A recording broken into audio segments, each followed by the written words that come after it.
말씀의 제목은 하나님의 사람들이 일하는 법, 하나님의 사람들이 일하는 법이란 제목으로 말씀을 드리겠습니다.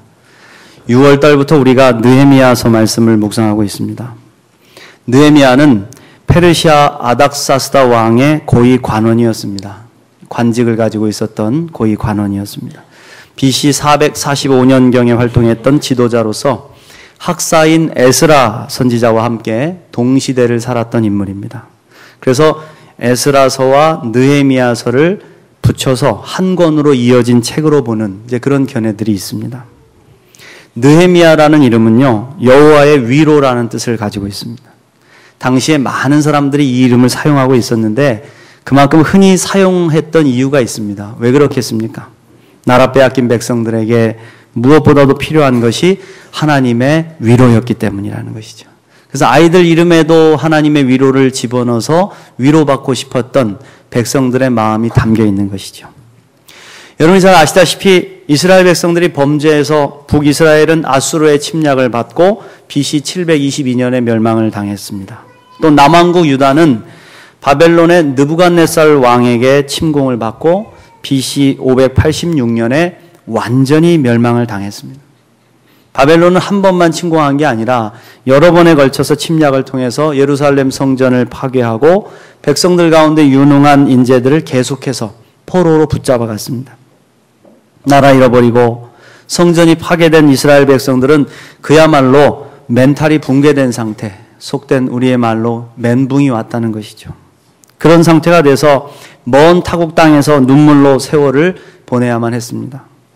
그들은 자신들의 범죄로 인해서 하나님께 심판을 받았다. 그리고 하나님이 이방 민족을 채찍으로 사용해서 우리를 치셨다는 것을 깨닫고 날마다 회개의 기도를 드리게 됩니다. 그리고 다시 고국으로 돌아갈 수 있게 해달라고 그렇게 바벨론 강가에서 울고 또 울었습니다. 그리고 마침내 70년의 긴 세월이 흐르고 강력한 바벨론을 떠오르는 나라 페르시아가 멸망시키고 마침내 이제 고국으로 돌아갈 수 있는 길이 열리게 된 것이죠. 하나님께서 페르시아의 고레스 왕을 들어서 이스라엘을 괴롭힌 바벨론을 심판하시고 하나님의 백성들을 해방해 주셨기 때문입니다. 이에 페르시아의 고레스 왕은 칙령을 내립니다. 고레스 칙령이라고 불리는 이 칙령을 통해서 이스라엘 백성들이 본국으로 돌아갈 수 있는 길을 열어주는 것이죠. 이렇게 해서 돌아온 것이 1차 포로 귀환입니다. 여러분 1차, 2차, 3차에 걸쳐서 계속해서 포로들이 귀환을 하는데 오늘 느헤미야서의 말씀은 1차 포로 귀환이 끝나고 난 후 한 13년 정도가 흐른 뒤의 일입니다. 그러니까 포로 귀환으로 돌아가서 살아가던 사람들이 있었겠죠. 그 사람들 가운데 하난이라는 사람이 몇 사람과 함께 느헤미야를 찾아왔다 이렇게 되어 있습니다. 훗날 이 뒤에 말씀을 보면 이 하난이라는 사람이 예루살렘을 다스리는 관리가 되는데 학자들은 이 하난이가 느헤미야의 친동생이었을 것이다 그렇게 추정을 하고 있습니다. 당시 느헤미야는 페르시아의 아닥사스다 왕이 사용하던 수산궁에 머물고 있었습니다. 이 수산궁은 페르시아 왕이 사용하는 여러 왕궁 가운데 주로 겨울철에서 봄으로 넘어갈 때 겨울에 사용했던 왕궁입니다. 그래서 겨울 왕궁이라는 별명이 붙어 있어요. 지금의 이란 지역에 위치한 페르시아만 북쪽에 있는 왕궁이라고 하는데요. 이때 아닥사스다 왕이 수산궁에 머물러 있다는 것을 볼 때 여러분 계절이 무슨 계절이었을까요? 직감적으로 겨울이었다는 걸 알 수 있죠. 그래서 느헤미야 2장 1절에 보면 니산월이라 이렇게 나오는데 니산월이 바로 1월 달입니다. 아무튼 느헤미야를 찾아온 하나니를 만나자마자 느헤미야는 이제 고국의 소식이 너무 궁금했습니다. 그래서 사로잡힘을 면하고 남아있는 유다 백성들과 예루살렘들이 도대체 어떻게 살아가고 있는지 물어봤어요. 도대체 우리 고국이 어떻게 살고 있습니까? 어떻게 지내고 있습니까? 근데 대답은 참으로 참담했다. 느헤미야서 1장 3절에 보면 앞쪽에 있죠. 그들이 내게 이르되 사로잡힘을 면하고 남아있는 자들이 그 지방 거기에서 큰 환난을 당하고 능욕을 받으며 예루살렘 성은 허물어지고 성문들은 불탔다 하는지라. 참으로 가슴 아픈 소식을 듣게 된 것이죠. 고국은 여전히 황폐하고 성벽은 무너지고 성문은 불탔다는 겁니다. 여러분 성이라는 것이 이민족의 침입을 막기 위해서 만드는 거 아니겠습니까? 성벽을 쌓고 중간중간에 문을 만들어 든든하게 지키는 것이죠. 그런데 그 성벽이 다 허물어지고 문마저도 다 타버렸다면 이제 아무렇게나 왕래할 수 있는 것이죠. 이 민족들이 쳐들어와서 그냥 부녀자들 잡아가고 자식들을 죽이고 물건들을 빼앗아가고 또 농사를 지어놓은 것들을 다 훔쳐가도 아무것도 할 수 없는 늘 능욕과 환난을 당하고 있는 그런 모습이 지금 이스라엘의 모습이었다는 것입니다. 느헤미야가 이 말을 듣고 수일 동안 슬퍼하며 금식하며 기도했습니다. 저는 느헤미야의 이 모습을 보고 감동을 받았습니다. 역시 위대한 지도자들은 공감하는 능력이 탁월하구나. 그렇습니다, 여러분. 느헤미야는 울 줄 아는 지도자였다. 그는 조국과 동족에 대해서 연민의 마음을 품고 울었습니다. 그리고 그 마음이 소명이 되어서 일어서게 됩니다. 내가 조국을 위해서 뭘 할 수 있을까? 결국 느헤미야의 기도와 실천을 통해서 예루살렘 성벽이 재건되고 하나님의 백성들이 용기를 내어 일어서게 되는 놀라운 역사를 이루게 된 줄 믿습니다, 여러분. 여러분, 그렇습니다. 우리 가정의 문제, 우리 교회의 문제, 또 이 나라의 문제를 나의 문제로 인식하고 함께 울며 기도할 때 하나님의 도우심은 임하실 줄 믿습니다. 저는 오늘 느헤미야가 하나님께 기도하면서 성벽 재건의 위대한 사명을 감당하고 마침내 모든 백성을 하나님 앞에 하나로 만들어내는 그 위대한 역사를 보면서 하나님의 사람들이 일하는 방법은 다르구나, 이걸 깨달았습니다. 오늘 말씀을 통해 하나님의 사람들이 일하는 방법이 무엇인지를 배워보도록 하겠습니다.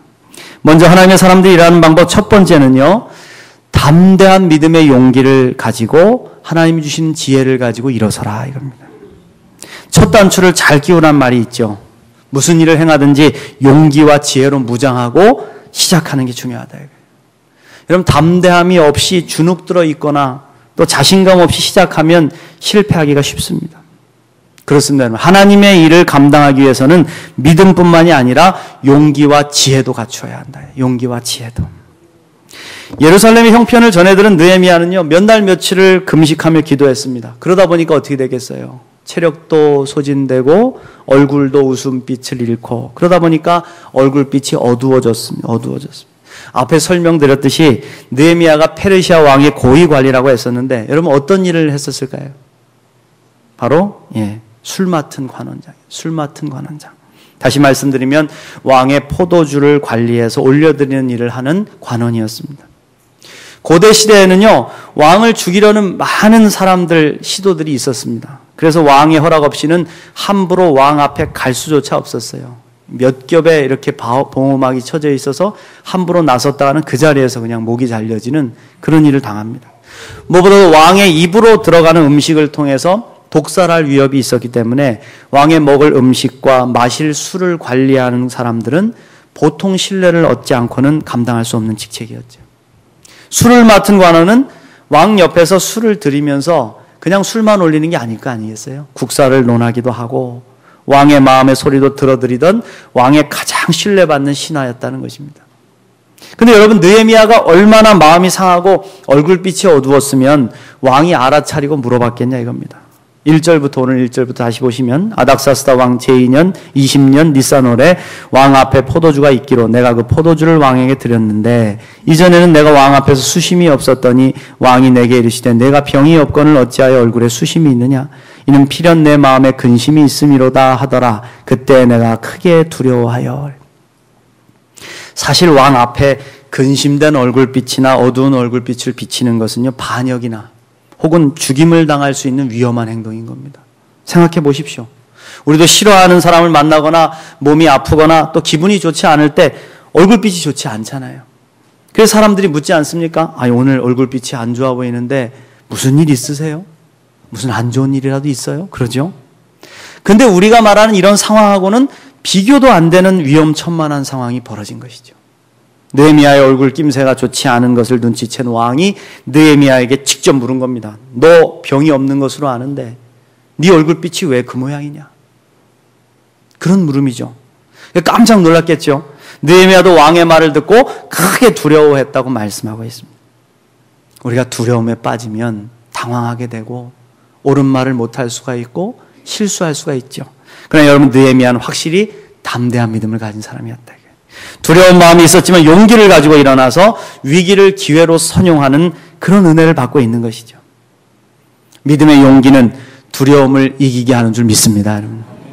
그래서 성령 하나님이 주시는 지혜를 가지고 왕의 마음을 움직이는 대답을 지혜롭게 하게 되는 것입니다. 3절부터 보시면 왕께 대답하되 왕은 만세수를 하옵소서. 내 조상들의 묘실이 있는 성읍이 이제까지 황폐하고 성문이 불탔사오니 내가 어찌 얼굴에 수심이 없사오리까 하니. 할렐루야. 만약에 여러분 느헤미야가 주저했거나 잘못 대답을 했더라면 반드시 의심을 받고 죽임을 당했을 것입니다. 그러나 느헤미야는 담대했어요. 하나님의 뜻을 이루기 위해서라면 어떤 어려움과 핍박도 감수하겠다는 담대한 믿음의 용기를 가진 겁니다. 그리고 이 용기는 어디서 온 것일까요? 하나님이 나와 함께 하신다는 믿음이 없으면 결코 얻을 수 없는 용기죠. 여러분 그렇습니다. 사랑하는 성도 여러분, 저와 여러분에게도 이러한 믿음의 용기가 있으시기를 축원합니다. 일의 시작은 믿음의 용기 없이는 될 수 없어요. 그저 주저앉고 있어서는 아무것도 이룰 수 없습니다. 그러면 담대한 용기를 가지고 하나님이 나와 함께 하신다, 그 마음을 가지고 여러분 앞에 놓여있는 사명을 감당하시기를 간절히 축원합니다. 무엇보다도 우리는 하나님의 지혜로 무정할 수 있어야 됩니다. 하나님의 지혜는 거저 올 수 있는 게 아니라 오직 하나님을 경외하고 말씀에 순종하는 사람에게 주시는 은혜입니다. 여호와를 경외하는 것이 지혜의 근본이다, 이런 말씀하신 것처럼 우리가 날마다 말씀을 읽고 묵상할 때 지혜의 성령께서 공급해 주시는 은혜가 있어요. 그것이 우리 속에 쌓이게 되는 겁니다. 그러면 지혜로 일을 풀어낼 수 있고 위태함이 생겨도 이 믿음의 지혜를 가지고 적절하게 대답하고 잘 이겨낼 수가 있게 된다. 느헤미야의 대답이 얼마나 지혜롭습니까? 자신의 조국, 특별히 조상들의 무덤이 있는 성이 황폐했다는 소식을 듣고 내 마음이 상해서 그렇게 됐습니다 설명했어요. 그리고 왕의 마음에 긍휼이 일어나도록 한 것이죠. 사실 여러분, 아닥사스다 왕은요, 에스라서를 읽어보면 예루살렘 성벽 재건을 탐탁지 않게 여긴 사람입니다. 왜?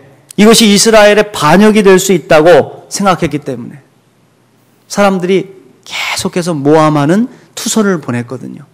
예루살렘 성벽이 재건되고 이스라엘 백성들이 힘을 얻으면 왕에게 반역할 것입니다. 반역할 것입니다. 그러니 성벽 재건을 중단하게 해주십시오. 성전 공사를 중단하게 해주십시오. 계속 그 말을 듣고 결국은 이 아닥사스다 왕이 조서를 내렸어요. 성벽 재건을 중단하라. 그런데 그런 왕에게 만약에 예루살렘 성벽을 재건하는 문제를 직접적으로 이야기했다면 이건 여러분 매우 위험천만한 일이 아닐 수 없는 것이죠. 그런데 느헤미야는 이런 정치적인 뉘앙스를 줄 수 있는 표현을 피합니다. 그리고 뭐라 그럽니까? 조상들의 무덤이 있는 곳이라고 돌려 말을 하는 것이죠. 당시 고대 근동에서는요, 조상들의 무덤을 아주 소중하게 여기는 문화가 있었습니다. 여러분들이 아시는 이집트의 피라미드를 보십시오. 갖가지 장례 절차나 무덤의 크기를 보면 조상들의 무덤을 저들이 얼마나 소중하게 여겼는지를 알 수 있는 것이죠. 바로 느헤미야의 지혜가 빛나는 겁니다. 만약 느헤미야가 다른 대답을 했다면 어찌했을까요? 아니에요. 별일 아니에요. 아무것도 아닙니다. 그걸 감추려고 했거나 아니면 어제 먹은 것이 좀 잘못됐나 봐요. 체해가지고 아무개랑 싸웠는데 기분이 나빠져서요. 엉뚱한 대답을 했다면 그는 큰 위기를 당했을 것입니다. 우리는 지혜롭게 설명할 수 있는 능력을 길러야 된다. 다른 사람의 마음을 상하게 하지 않고 사람들의 마음을 감동시킬 수 있는 지혜, 그 지혜를 말씀을 통해 얻을 수 있는 저와 여러분 되시길 축원합니다. 함께 하신다는 믿음, 하나님이 나와 함께 하신다는 담대한 믿음의 용기를 가지고 날마다 말씀을 묵상함으로 하늘의 지혜를 얻어서 주신 사명을 잘 감당해가는 우리 모두가 되시기를 간절히 축원합니다. 두 번째로 하나님의 사람들이 일하는 방법은 먼저 하나님께 은혜를 구하는 기도를 드리라 이거예요. 다시 말하면 기도보다 앞서지 말라 이겁니다.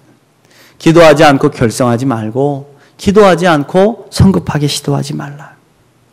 느헤미야의 지혜로운 대답을 들은 아닥사스다 왕은요, 마음에 감동을 받았습니다. 하나님의 도우심으로 왕의 마음이 움직였겠지요. 그러니까 마음이 움직이니까 왕은 친절하게 묻습니다. 네가 원하는 것이 뭐냐? 네가 원하는 것이 무엇이냐? 저 같았으면 성급했을 것 같아요. 왕이시여, 우리 무너진 성벽을 좀 재건시켜 주십시오. 황폐한 우리나라를 좀 싹 고칠 수 있도록 도와주십시오. 그럼 왕이 많이 당황됐을 거예요. 그런데 느헤미야의 모습을 보십시오. 4절 말씀을 보시면 왕이 내게 이르시되 그러면 내가 무엇을 원하느냐 하시기로 내가 곧 하늘의 하나님께 묵도하고. 할렐루야. 무엇을 했다고요? 네, 기도했습니다. 잠시 소리를 죽이고 침묵으로 기도했습니다. 간절한 마음의 표현이기도 하고 또 신중하게 대답하기 위해 마음을 가다듬기도 하고 무엇보다도 하나님의 은혜와 도우심을 구하는 간절한 기도를 먼저 드렸다는 것입니다. 그렇습니다, 여러분. 우리가 기도하면 하나님이 일하십니다. 믿습니까? 우리가 기도하면 하나님은 사람을 보내주시고 길을 만들어 주십니다. 그때 우리가 해야 할 일은 내가 잘나서 된 것이 아니고 하나님이 주신 은혜임을 기억하고 겸손하게 반응하는 것입니다. 겸손하게. 느헤미야는 겸손하게 반응해 왕에게 자신의 소망을 아뢰었습니다. 5절 말씀, 왕에게 아뢰되 왕이 만일 좋게 여기시고 종이 왕의 목전에서 은혜를 얻어 싸우면 나를 유다 땅 나의 조상들의 묘실이 있는 성읍에 보내어 그 성을 건축하게 하옵소서 하였는데 그때 왕후도 왕 곁에 앉아 있었더라. 왕이 내게 이르시되 내가 몇 날에 다녀올 길이며 어느 때에 돌아오겠느냐 하고 왕이 나를 보내기를 좋게 여기시기로 내가 기한을 정하고. 할렐루야. 여러분, 그렇습니다. 우리가 하나님의 일을 감당하며 놀라운 역사를 경험하기 위해서는 반드시 기도해야 될 줄 믿습니다. 먼저 하나님의 간절한 은혜를 구하는 기도를 드리라는 것이죠. 사람에게 도움을 받아야 하는 상황일지라도 그 상황을 움직이시고 감동시키시는 하나님께 먼저 기도하라. 그리고 하나님이 보내주시는 도움의 손길이나 사람 앞에 겸손하라. 겸손하라. 느헤미야 모습을 보십시오, 여러분. 결코 비굴한 것이 아니잖아요. 하나님이 주신 기회이기 때문에 하나님 앞에 엎드린 것이죠. 제가 은혜를 받을 수 있다면, 저를 기쁘게 여기신다면 겸손하게 도움을 요청하고 필요 이상의 것에는 욕심을 내지 않았다는 겁니다. 하나님의 일을 감당하려고 주신 은혜가 있어요. 우리가 삶을 살아가면서 기도할 때 부어주신 은혜가 있는데 그 은혜를 통해서 내 팔자를 고치려 해서는 안 된다는 겁니다. 하나님이 주신 은혜는 오직 하나님의 사명과 주신 일을 감당하기 위해서 사용해야 될 줄 믿습니다.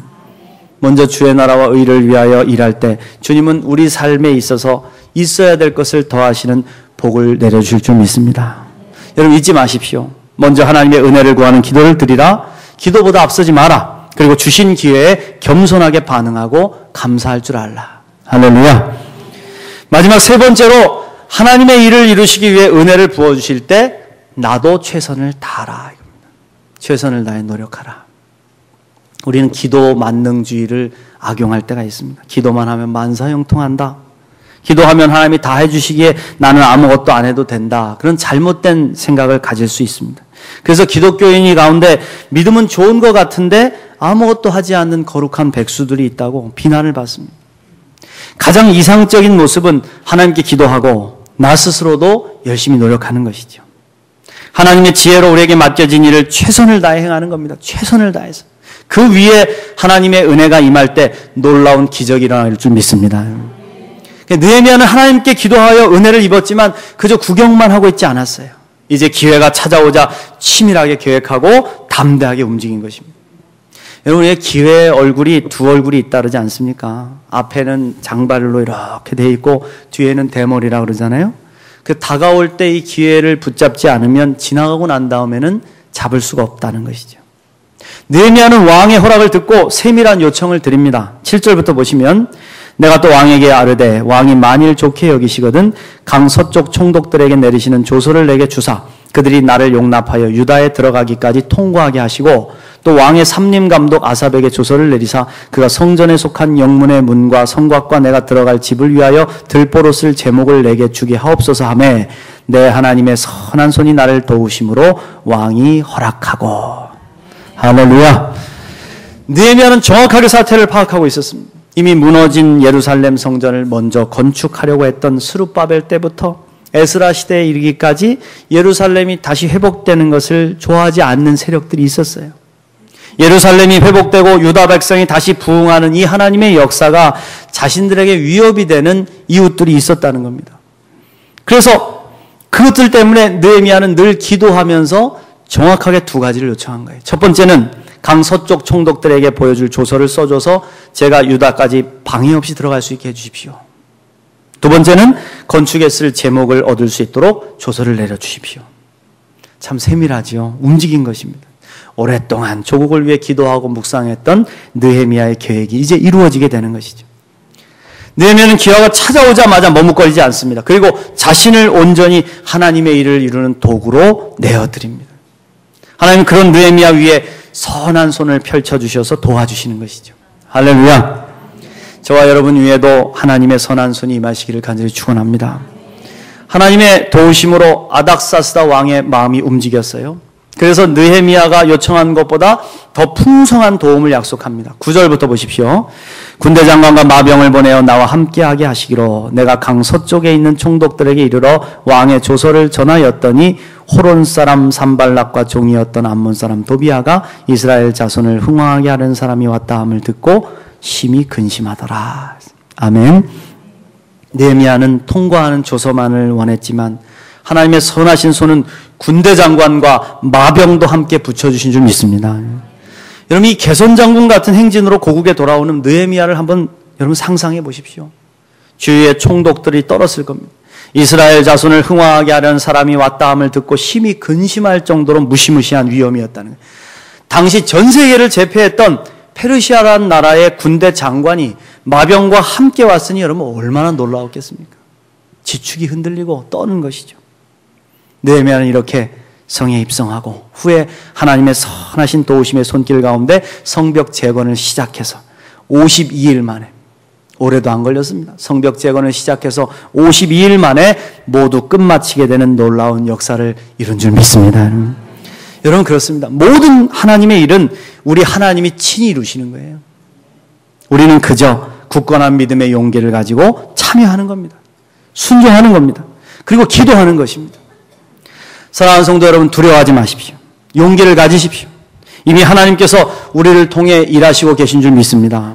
우리 하나님의 선하신 손길이 함께 있음을 믿습니다. 두려워 말고 담대한 용기를 내십시오. 그리고 먼저 간절히 기도해서 하나님의 은혜를 입으십시오. 그리고 주저하지 말고 주신 사명을 최선을 다해 감당하십시오. 어떠한 고난과 시련이 찾아온다 해도 주저앉지 마십시오. 하나님이 군대 장관을 보내서 우리를 도와주시고 하나님의 선하신 뜻과 계획을 반드시 이루실 줄 믿습니다. 이러한 은혜를 받아 누리는 저와 여러분 되시기를 간절히 축원합니다. 기도하겠습니다. 주님 감사합니다. 오늘 말씀을 통해서 하나님의 사람들이 일하는 법을 배웠습니다. 먼저 믿음의 담대한 용기와 성령께서 주신 지혜를 가지고 주님께서 주신 사명 앞에 서게 하시고 모든 일들을 기도보다 앞서지 않게 하시며 늘 기도로 주님의 은혜를 구하며 주님의 도우심을 힘입어 일하는 저희들이 되게 하여 주옵소서. 무엇보다도 주님께서 도우심을 믿고 나 또한 최선을 다해 노력하고 일할 수 있는 믿음의 백성들이 되게 하여 주시옵소서. 감사드리며 예수 그리스도의 이름으로 간절히 기도하옵나이다. 아멘.